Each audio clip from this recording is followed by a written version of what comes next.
Hi, I'm Satish Kumar. Today my team and I am going to present about the impact of COVID-19 on Malaysian economy. So let's move to the introduction. The COVID-19 pandemic is considered as the most crucial global health calamity of the century.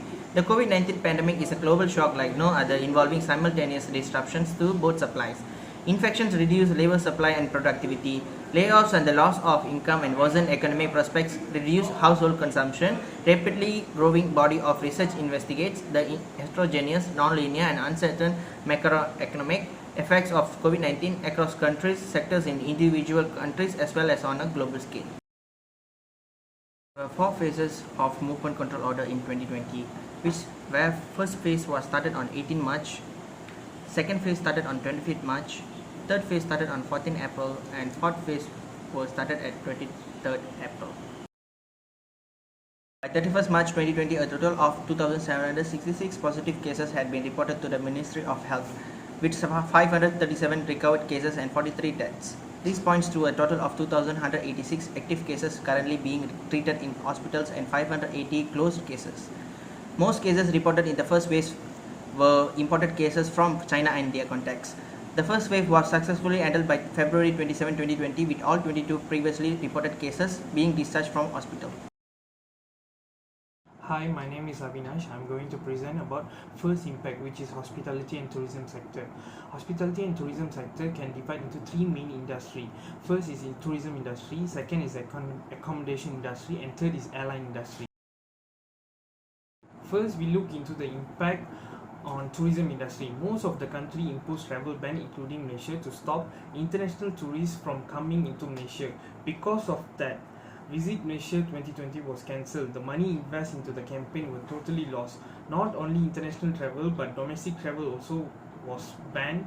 Because of that, the whole tourism industry have a great loss. According to Tourism Malaysia's data, the total tourist arrival in 2020 decreased if we compare with year 2019. Next is impact on accommodation industry. Based on the table, it shows that around 170,000 hotels were cancelled during the period 11 January 2020 until 16 March 2020. This is because of the travel bans, border closure, event cancellation and quarantine requirements. Based on the data, Kuala Lumpur was the top of the list of cancellation of hotel bookings. Of accommodation industry, travel industry are also got affected, mainly on airline industry. The current travel bans and decreasing demand around the world have put the loss-making carrier at the risk of bankruptcy for the airline industry.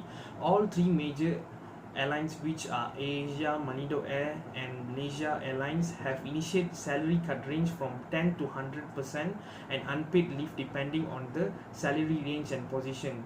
Nevertheless, the airline industry faced its big crisis when the government of the China denied entry for foreigners and imposed strict rule for foreign airlines, which is only allowed to offer 1 flight per week, and such flights cannot be more than 75% full. So this caused a drastic loss of both revenue and profit for the airline industry. What is unemployment? The unemployment rate is the percent of the labor force that jobless. It is a lagging indicator, meaning that it generally rises or falls in the wake of changing economic conditions rather than anticipating. Economic slowdowns are the primary cause of unemployment on a national level. The impact of unemployment. First and foremost, the impact of COVID-19 on Malaysia economy can be seen via unemployment rate. In 2019, the unemployment rate of Malaysia is 3.3%, which means there are 582,000 individuals unemployed. In January 2020, the unemployment rate is 3.2%, but there is a continuous increase in the unemployment rate until 10th May 2020, and it reaches 5.3%. Moreover, the impact of unemployment on hotel sector. This year also saw many hotels fall victim to COVID-19 and had to shut down for good. The casualties included the Ramada Plaza Malacca Hotel, the Emperor Hotel in Malacca, the GCT Club Hotel in Kuala Lumpur, and so on, which is resulting in sizable job losses. In addition, the impact of unemployment on airline sector. Malaysia-based airlines such as AirAsia Group Berhad, AirAsia Hex Berhad, and Malindo Airways Sendirian Berhad also laid off thousands of employees as their fleets remained grounded because of the pandemic. The SERC expects the unemployment rate has reached 4.8% last year and 4.5% in 2021.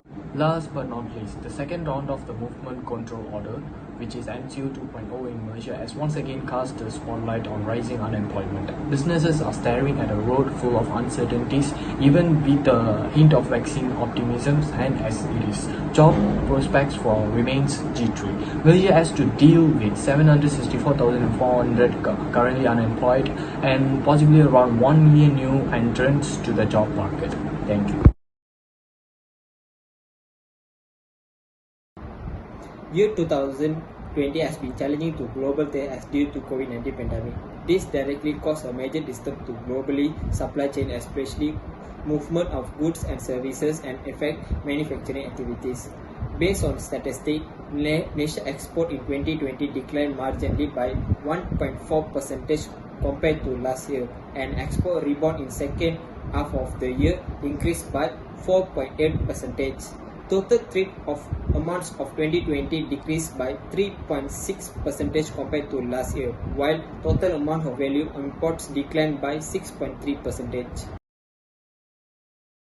COVID-19 pandemic leads many countries apply a temporary ban from the other country product in order to stop spreading of the COVID-19. This also caused decreases of the Malaysian export. Living standard of people become low due to the loss of job and income. This caused demands of the import product decrease as the people cannot buy high cost of the import products compared to the local made. People only depends to the number of the product available in the stock market.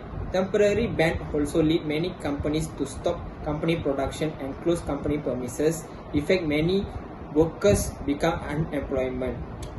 Thus, people cannot cope with the cost of the living and depends to the government financial help. Besides that, Malaysia also loss of income from export. Good day, my name is Kajishwar Jiva, and today I would like to speak about the topic that was given to me, which is impacts of COVID-19 on mental health in Malaysia. So as for the first impact, we all should know that fear and anxiety is one of the mental health issues that can be seen among individuals in Malaysia. So as for the fear and anxiety is exacerbated by social isolation. To be more precise, fear and anxiety caused by social distancing leads to interruption of social rhythms, which later causes social isolation. As for my second point, psychological distress can be seen in elderly and migrant workers as they are more vulnerable to psychological distress, and this is mostly caused by the jeopardization of one's job, which leads to the feeling of vulnerability and confusion. Besides that, alcohol and usage of drugs among individuals are also on the rise as they consume alcohol and drugs due to the loss of jobs and isolation. Lastly, domestic violence is also on the rise as staying with the family and having further interaction at homes, as well as people who suffer from obsessive compulsive disorders, are causing disturbances among members of the family. So those are the mental issues among individuals. We shall now look at Malaysia's mental health issues statistically. 52.1% of the 37,009 calls were made by women and 47.9% were made by men. Those seeking emotional assistance related to psychological accounting for majority of callers were 19,729. Those seeking information of COVID-19 made up 12.6% of the 37,009 phone calls, while 4.98% were expressed in the need of donation or assistance. Domestic issues and domestic abuse were also a concern, with a 4.6% calling about domestic issues and 2.7% calling about domestic violence. So those are the figures statistically, and with that I end my speech by passing on to the next speaker. Thank you. Everyone, and I'm going to talk about the business sector. First is about liquidity, and the most important position handlers will be facing poor condition trading conditions. The supply chain network understand the financial risk of the key trading partners, custom suppliers who may be affected by the financial impact. The key is to minimize working capital requirements when necessary. Secondly is about non-essential businesses. Many businesses are now finding it hard to keep it up with monthly expenses. To help ease the burden, Bank Negara Malaysia announced a 6-month moratorium period of loan mortgages when households are no longer spending. That's when more businesses starts to fail. Next is about the entertainment industry. Promoters, technicians, managers were having a hard time during lockdown. Online streaming services such as Netflix grown with 60 million users. This would heavily impact the cinema industry in the future. Finally is with paid leave issues. Employees who were required to stay home and can't continue work weren't getting paid leave, hence causing families to struggle. On to conclusion for COVID-19 economic pandemic. In the end, the COVID-19 had taught us many lessons for this economy, lifestyle, and much more. This COVID-19 destroyed many dreams of people in Malaysia. Malaysian citizens will win this in the coming days, months, and years. Nevertheless, citizens of Malaysia should support the government to win this. Thank you.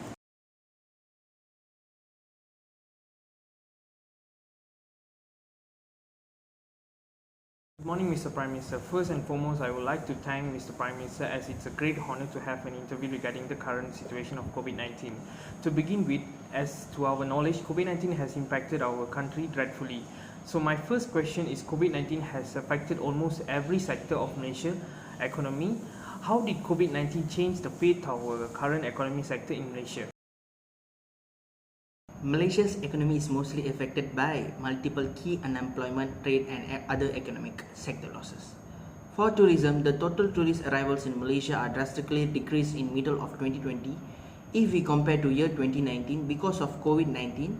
For the aviation sector, all three Malaysia's major airlines, which are Asia, Malindo Air, and Malaysia Airlines, have drastic loss of both revenue and profit and resulted in a high risk of bankruptcy.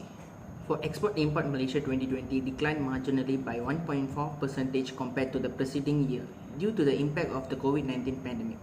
Total trade in 2020 contracted by 3.6% compared to 2019, while imports declined of 6.3%. So, those are one of the major sectors which has drastically brought down Malaysia's economy. Many other sectors have also reached inflation, and to make a conclusion on it, I would say that every sector in Malaysia is currently undergoing crisis, and sustained in situation every individual has to play their part in curbing this whole pandemic. Any questions? My second question is, citizens of Malaysia are currently suffering from the financial losses due to the pandemic, which has created many problems in the employment of jobs. So what action has the government taken to help the community in sustaining their lives despite the loss of jobs? We provide an initial financial stimulus amounting to RM20 billion before the highlighted Prihatin package, amounting to 250 billion ringgit, was announced. The Prihatin package has been provided governmental support to society, covering people of various backgrounds from students and families to business owners. On 27 March, more financial support was announced. This includes a one-off cash aid of up to 800 ringgit to single adults earning less than RM4,000 in monthly salary. Married individuals whose combined household earnings do not exceed 8,000 per month will receive 1,600 per household. On 24 March, Bank Negara Malaysia announced that individual and SMEs will be granted an automatic loan moratorium on all loans and financing for 6 months from April onwards. On 23 March 2020, IF announced that Malaysians under the age of 55 can withdraw up to 500 per month from their EPF account. Further support for students will be made in the form of an automatic RM200 payout to students enrolled at higher education institutes. For businesses in sectors affected by the COVID-19, a 15% discount on electricity charges will be given. Meanwhile, other commercial and domestic electricity consumers will get a 2% discount between 1 April and 30 September 2020. So those are the stimulus packages done by the government to help out the nation. Thank you.